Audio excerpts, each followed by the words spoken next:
So good morning guys. तो चलिए start करते हैं आज के यानी कि 7 जुलाई के इंपॉर्टेंट करंट अफेयर्स को। तो इस प्रश्न में आपसे पूछ रहे हैं कि अभी जुलाई 2024 में ही ईरान के नए राष्ट्रपति कौन बन गए हैं। तो आंसर होगा मसूद पेजेशकियान। आपको पता है ईरान के प्रेसिडेंट जो इब्राहिम रायसी थे उनका हेलीकॉप्टर एक्सीडेंट में निधन हो गया था। तो फिर उसके बाद यहाँ पे राष्ट्रपति पद के लिए चुनाव कराए गए और इस तरह से यहाँ के नए राष्ट्रपति चुने गए हैं। ये मसूद पेजेशकियान इनका नाम है। इनका नाम आपको ध्यान रखना है। पहले मैं आपको ईरान ले चलता हूँ। ये रहा मैप में ईरान। कैपिटल तेहरान है, करेंसी है ईरानी रियाल। और ईरान में एक बंदरगाह, एक पोर्ट आपको याद रखना है, चाबहार बंदरगाह। अभी 10 साल के लिए हमने एग्रीमेंट भी कर लिया, भारत ने बनाया है। और ईरान हमने पढ़ा था शंघाई कोऑपरेशन ऑर्गेनाइजेशन का 9वां सदस्य देश बना। वैसे एससीओ का 10वां सदस्य देश कौन सा बन गया है? बेलारूस। और ब्रिक्स में जो भी 5 नए देश शामिल हुए हैं उसमें ईरान भी एक है। ईरान, यूनाइटेड अरब अमीरात, सऊदी अरब, इजिप्ट और इथोपिया। और कौन सा देश शामिल नहीं हुआ ये भी याद रखना, एग्जाम में पूछा जा रहा है। तो आंसर होगा अर्जेंटीना। अच्छा, अब चलो हमेशा की तरह मैं आपको कुछ इंपॉर्टेंट अपॉइंटमेंट्स रिवाइज कराता हूँ 2024 के, और वो भी कौन से वाले जो भी किसी न किसी देश में प्रधानमंत्री या प्रेसिडेंट बने हैं। ये लिस्ट मैं आपको कई बार रिपीट करवा चुका हूँ। उम्मीद करूंगा बहुत सारे नाम आपको याद हो चुके होंगे, तो मेरे साथ साथ बोलने की कोशिश करना। जैसे ईरान के प्रेसिडेंट, ये तो अभी हमने पढ़ाई है, मसूद पेजेशकियान। यूके के प्रधानमंत्री कीर स्टारमर। नीदरलैंड के प्रधानमंत्री डीक शूफ। साउथ अफ्रीका के फिर से राष्ट्रपति बन गए सिरिल रामाफोसा। आइसलैंड के राष्ट्रपति हल्ला टॉमस डॉटर बने। मैक्सिको की पहली महिला राष्ट्रपति क्लाउडिया शेयनबाम बनी। लिथुआनिया के राष्ट्रपति गीतानास नौसेद बने। चाड के प्रधानमंत्री अल्लामाए हलीना बने। चाड के राष्ट्रपति मोहम्मद इद्रिस डेबी बने। और वियतनाम के राष्ट्रपति टू लैम बने। क्रोएशिया के प्रधानमंत्री आंद्रेज प्लेंकोविक बने। स्कॉटलैंड के first minister John Swinney. Panama के राष्ट्रपति जॉस राउल मुलिनो बने। सिंगापुर के प्रधानमंत्री लॉरेंस वोंग। आइसलैंड के प्रधानमंत्री बनर्जी बेनेडिक्सन। स्लोवाकिया के राष्ट्रपति पीटर पेलेग्रिनी। मिस्र की तीसरी बार राष्ट्रपति अब्दुल फतेह अल सीसी। और डेमोक्रेटिक रिपब्लिक ऑफ कॉन्गो की पहली महिला प्रधानमंत्री बनी थे जुडिथ सुमिनवा तुलुका। सेनेगल के राष्ट्रपति बासिरो डियोमाए फे। पुर्तगाल के प्रधानमंत्री लुइस मोंटेनेग्रो। आयरलैंड के नए प्रधानमंत्री साइमन हैरिस। फिलिस्तीन के नए प्रधानमंत्री मोहम्मद मुस्तफ़ा। हंगरी के राष्ट्रपति तामस सुल्योक। पाकिस्तान के प्रधानमंत्री श्री शहबाज शरीफ और पाकिस्तान के राष्ट्रपति आसिफ अली जरदारी। इंडोनेशिया के प्रेसिडेंट प्रबोवो सुबियांतो। यमन के प्रधानमंत्री अहमद अवद बिन अल सल्वाडोर के प्रेसिडेंट नयाब बुकेले। कजाकिस्तान के प्रधानमंत्री ओल्जास बेक्टेनोव। फिनलैंड के प्रेसिडेंट अलेक्जेंडर स्तब। कोमोरोस के प्रेसिडेंट अजाली असोमानी। ग्वाटेमाला के नए प्रेसिडेंट बर्नार्डो एवरेलो। ताइवान के प्रेसिडेंट लाई चिंगते। फ्रांस के सबसे युवा व पहले समलैंगिक प्रधानमंत्री गैब्रियल एटल और डेमोक्रेटिक रिपब्लिक ऑफ कॉन्गो के प्रेसिडेंट फेलिक्स त्सेसिकेदी बने। तो ये 2024 के जनवरी से लेके अभी तक जितने भी इस तरह के इम्पोर्टेंट इंटरनेशनल अपॉइंटमेंट्स हैं वो हमने सारे यहाँ पे देख लिए हैं, तो इनको ध्यान में रखना। अगला प्रश्न देखते हैं। अभी फिर आपसे पूछ रहे हैं अभी हाल ही में प्रेस सूचना ब्यूरो के महानिदेशक किसे नियुक्त किया गया। तो आंसर होगा धीरेन्द्र ओझा को। तो याद रखना है अभी प्रेस इंफॉर्मेशन ब्यूरो के नए डायरेक्टर जनरल बन गए हैं धीरेन्द्र ओझा। बाकी ऑप्शन में ये सारे इंपॉर्टेंट नाम है, जैसे कि डॉक्टर BN गंगाधर राष्ट्रीय चिकित्सा आयोग के भी अध्यक्ष बने थे। मौसमी चतुर्वेदी आकाशवाणी, जिसे आप ऑल इंडिया रेडियो भी कहते हैं, उसके डायरेक्टर जनरल बनी थी। और दिलीप संघानी इफ्को के ये नए अध्यक्ष बने हैं, तो इनके नाम भी साथ में ध्यान रखेंगे आप। अगला प्रश्न देखते हैं। फिर आपसे पूछ रहे हैं कि अभी झारखंड हाईकोर्ट के चीफ जस्टिस के रूप में अभी किसे नियुक्त किया गया। तो आंसर होगा विद्युत रंजन सारंगी को। तो अभी न्यायमूर्ति विद्युत रंजन सारंगी ने झारखंड हाईकोर्ट के चीफ जस्टिस के रूप में शपथ ली है, और इस तरह से वे झारखंड हाईकोर्ट के 15वें चीफ जस्टिस बने हैं। उन्हें शपथ किसने दिलाई होगी? राज्य के जो गवर्नर होते हैं। और कौन है ये झारखंड के गवर्नर? अभी CP राधाकृष्णन है। और आप कह सकते हो कि उन्हें जस्टिस संजय कुमार मिश्रा के रिटायरमेंट के बाद यहाँ पर नियुक्त किया है। नियुक्त कौन करते हैं, नियुक्ति कौन करते हैं, तो प्रेसिडेंट करते हैं। शपथ कौन दिलाते हैं, तो राज्य के गवर्नर दिलाते हैं। और अभी हमने पढ़ा था कि पंजाब व हरियाणा हाईकोर्ट के नए चीफ जस्टिस कौन बनाए गए, शील नागू। और उसी तरह से मध्य प्रदेश हाईकोर्ट के एक्टिंग चीफ जस्टिस बनाए गए हैं संजीव सचदेवा, उनका नाम है।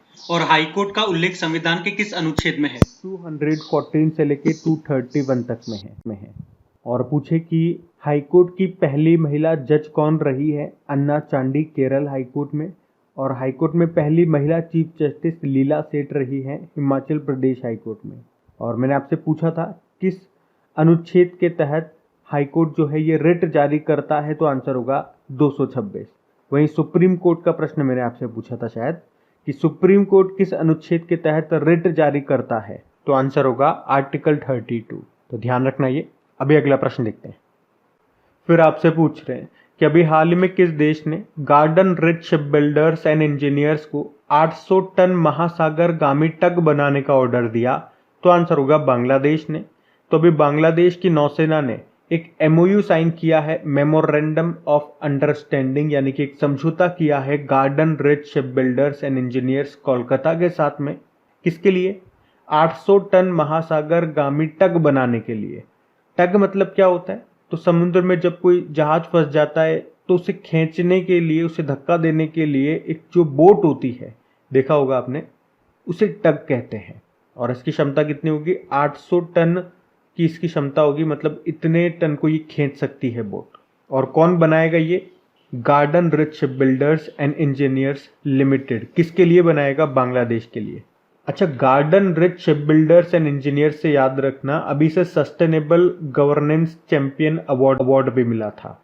और इसी तरह से जहाज बनाने वाली एक कंपनी है मुंबई की, जिसे आप कहते हो Mazagon dock ship builders limited. और अभी हमने इससे संबंधित एक प्रश्न पढ़ा था कि इसे नवरत्न कंपनी का दर्जा मिल गया है। बाकी बात यहाँ पे बांग्लादेश की है, तो ये रहा मैप में बांग्लादेश। कैपिटल इसकी ढाका हो गई, और ढाका में आपको मुख्यालय मिलेगा बिम्स्टेक का। करेंसी टका है। अभी 5वीं बार यहाँ की प्रधानमंत्री फिर से बन गई हैं शेख हसीना, और प्रेसिडेंट भी नए हैं, मोहम्मद शहाबुद्दीन इनका नाम है। वैसे बांग्लादेश के साथ हम संप्रीति एक्सरसाइज करते हैं, बोंगो सागर एक्सरसाइज करते हैं। और आपको याद होगा कुछ समय पहले न्यू डेवलपमेंट बैंक में बांग्लादेश एक नया सदस्य बना था। कौन कौन से देश बने थे वैसे? यूनाइटेड अरब अमीरात, बांग्लादेश और उरुग्वे, ये न्यू डेवलपमेंट बैंक के न्यू मेंबर बने थे। और अभी बांग्लादेश ने बताओ किस देश की मदद से अपना पहला पनडुब्बी बेस शुरू किया था, तो आंसर होगा चाइना। और बांग्लादेशियों के लिए ई-मेडिकल वीजा जारी करेगा भारत। तो ये पॉइंट्स भी ध्यान में रखना। अभी अगला प्रश्न देखते हैं। फिर आपसे पूछ रहे हैं कि अभी हाल ही में अंतर्राष्ट्रीय सहकारिता दिवस कब मनाया गया, तो आंसर होगा 6 जुलाई को। तो अंतर्राष्ट्रीय सहकारिता दिवस ये हर साल जुलाई महीने के पहले शनिवार को मनाया जाता है। तो इस साल ये 6 जुलाई को मनाया गया। और थीम क्या रही?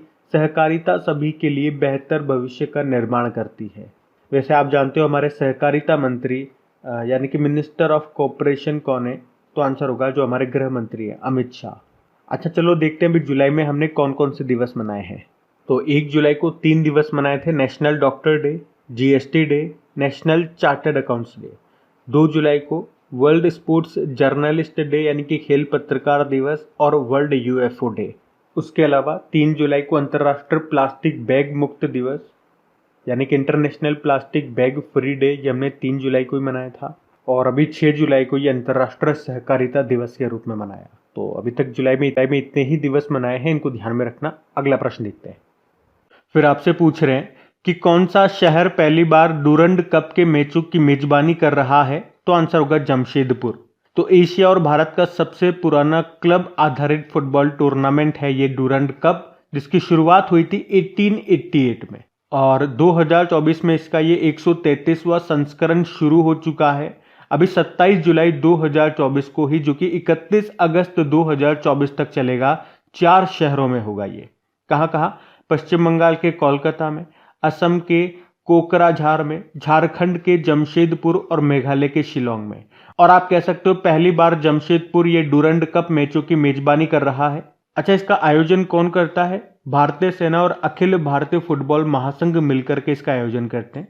और डूरंड कप टूर्नामेंट के विजेता को 3 तरह की ट्रॉफियां मिलती है। Durand cup trophy, Shimla trophy और प्रेसिडेंट कप ट्रॉफी। ये पॉइंट भी ध्यान रखना। अगर पूछें डूरंड कप जीतने वाला पहला भारतीय क्लब कौन सा था, तो 1940 में बना था मोहम्मडन स्पोर्टिंग। 2023 में लास्ट एडिशन जो इसका हुआ था 132वां एडिशन पिछले साल, उसको किसने जीता था? मोहन बागान सुपर जॉइंट ने जीता था। और सबसे अधिक बार अभी तक यही जीत चुका है। कितनी बार? 17 बार जीत चुका है। तो ये डूरंड कप से संबंधित प्रश्न मैंने आपको बताया। जब ये जीत जाएगा फिर मैं आपको वापस से रिपीट करवाऊंगा ये पॉइंट्स। तो अभी तो इतनी बातें आप ध्यान में रखना। और ये भी ध्यान रख लेना, ऐसे भी आ सकता है प्रश्न कि डूरंड कप का संबंध किससे है? फुटबॉल से है। ठीक है, अगला प्रश्न देखते हैं अभी।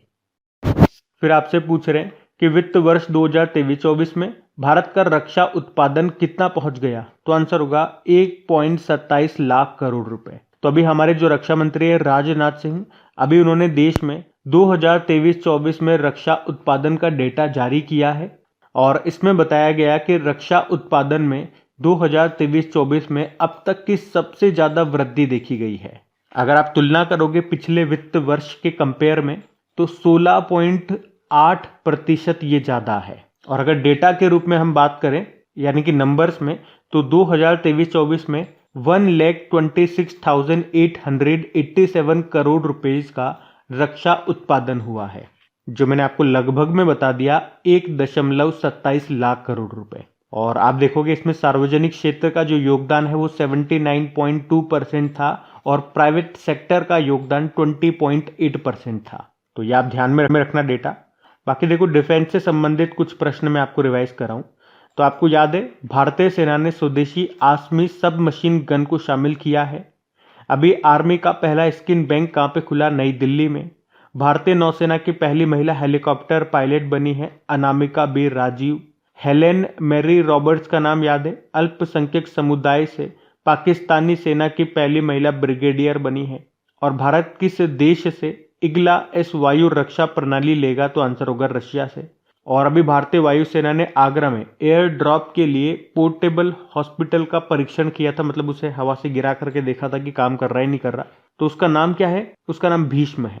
पढ़ा था हमने इसके बारे में। और अभी इंडियन एयरफोर्स ने उत्तराखंड में जंगलों की आग को बुझाने के लिए, उस पर काबू पाने के लिए बाम्बी बकेट ऑपरेशन चलाया था। ये पॉइंट भी ध्यान में रखना। और वैसे हमारे नए आर्मी चीफ कौन बन गए हैं? थल सेना प्रमुख उपेंद्र द्विवेदी। नौसेना प्रमुख भी नए बन गए हैं, दिनेश कुमार त्रिपाठी। और एयर चीफ मार्शल तो वही है, विवेक राम चौधरी। और दूसरे नंबर के सीडीएस कौन है? अनिल चौहान है। तो ये भी ध्यान में रखना। अभी अगला प्रश्न देखते हैं। फिर पूछ रहे हैं अभी हाल ही में पार्वती, काली सिंध और चंबल नदी को जोड़ने के लिए किन 2 राज्यों ने आपस में समझौता किया है? तो आंसर होगा मध्य प्रदेश और राजस्थान। तो अभी मध्य प्रदेश और राजस्थान की सरकारों ने 72,000 करोड़ रुपए की लागत से पार्वती, काली सिंध और चंबल नदी जोड़ की परियोजना के लिए एक समझौता किया है। तो इस पार्वती, काली सिंध, चंबल नदी जोड़ने की परियोजना का उद्देश्य है पूर्वी राजस्थान के 13 जिलों में और मध्य प्रदेश के मालवा और चंबल क्षेत्रों में पेयजल और सिंचाई और औद्योगिक के लिए जल उपलब्ध करवाना। देखो थोड़ा थोड़ा सा इन नदियों के बारे में जानते हैं। जैसे कि पार्वती नदी की बात करें तो ये मध्य प्रदेश के सीहोर जिले में विंध्य पर्वतमाला से निकलती है, जिसकी लंबाई है 471 किलोमीटर। ये चंबल की एक ट्रिब्यूटरी है, उपनदी है। काली सिंध की बात करेंगे तो ये मध्य प्रदेश और राजस्थान में बहती है। मध्य प्रदेश के देवास जिले में बागली नामक गांव के पास विंध्याचल पहाड़ियों से निकलती है। चंबल की सहायक है। लंबाई की बात करोगे तो 150 किलोमीटर होगी। और चंबल नदी की बात करते हैं तो मध्य प्रदेश के महू के पास जानापावा पहाड़ी से निकलती है। यमुना नदी की सहायक नदी है और लंबाई बात करोगे तो 960 किलोमीटर है। इसके ऊपर 2-4 बांध आपको मिलेंगे, जैसे कि राणा प्रताप सागर बांध, गांधी सागर बांध, जवाहर सागर बांध। छोटा बैराज भी आपको इसी के ऊपर मिलेगा, तो ध्यान रखना ये। अभी अगला प्रश्न देखते हैं। फिर आपसे पूछ रहे हैं अभी हाल ही में स्मृति बिस्वास का निधन हो गया। वे क्या थी? वो एक अभिनेत्री थी। स्मृति बिस्वास इनका नाम था, एक्ट्रेस थी ये। इनका भी 100 वर्ष की उम्र में निधन हो गया। उन्होंने बंगाली, हिंदी और मराठी फिल्मों में काम किया। उनकी पहली फिल्म बंगाली फिल्म थी संध्या, जो कि 1930 में आई थी और उनकी आखिरी फिल्म 1960 में थी मॉडल गर्ल नाम से। अच्छा, इसी तरह से कुछ और दो चार मैं आपको नाम बताऊं जिनके हाल ही में निधन हुए और ये इंपॉर्टेंट नाम है। जैसे कि राजस्थान की पहली महिला मंत्री कमला बेनीवाल इनका नाम था। वैसे ये गुजरात, त्रिपुरा और मिजोरम की गवर्नर भी रही थी। एलिस मुनरो का नाम याद रखना, लेखिका थी। एक तो 2013 में इनको साहित्य का नोबेल पुरस्कार और 2009 में अंतर्राष्ट्रीय बुकर पुरस्कार मिला था, इसलिए नाम इंपॉर्टेंट है।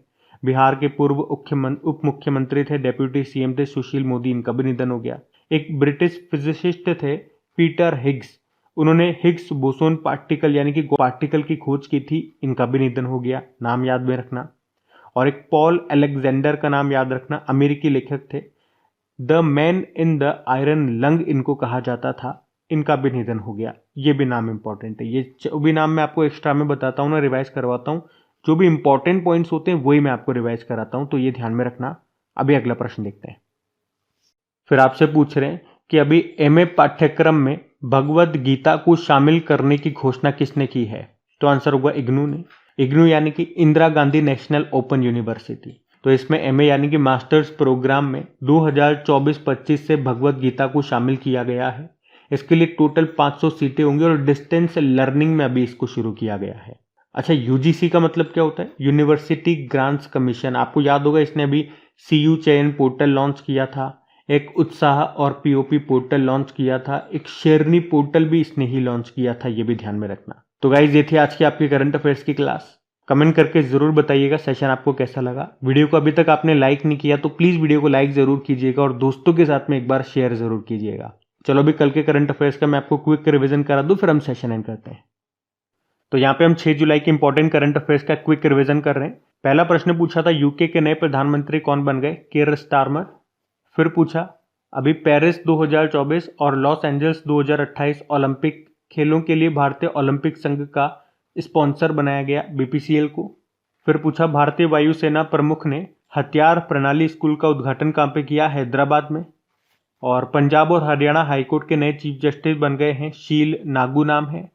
और आसियान शिखर सम्मेलन 2024 की मेजबानी कौन सा देश करेगा? तो आंसर होगा लाओस। किस कंपनी ने दुनिया की पहली सीएनजी बाइक लॉन्च की है? तो आंसर होगा बजाज ने। और बाइक का नाम क्या है? बजाज फ्रीडम 125। फिर पूछा इंडिया बुल्स फाइनेंस ने अपना नाम बदल के क्या कर दिया? सम्मान कैपिटल लिमिटेड। फिर पूछा तेलंगाना वृक्ष पुरुष पुरस्कार से किसे सम्मानित किया गया? एन बलराम को। और उन्नत पृथ्वी अवलोकन उपग्रह ALOS-4 को किसने लॉन्च किया? जापान ने। और आखिरी प्रश्न पूछा आईसीसी T20 इंटरनेशनल में नंबर 1 रैंक पाने वाले पहले भारतीय ऑलराउंडर क्रिकेटर बन गए, हार्दिक पांड्या इनका नाम है। चलो भी कल का होमवर्क प्रश्न देखते हैं और फिर सेशन एंड करते हैं। तो कल के वीडियो में आपसे पूछा था किस राज्य के माजुली मुखौटे को जीआई टैग मिला? तो आंसर होगा असम। आप सभी ने प्रश्न का बिल्कुल सही उत्तर दिया। अब ये आज का आपका होमवर्क प्रश्न।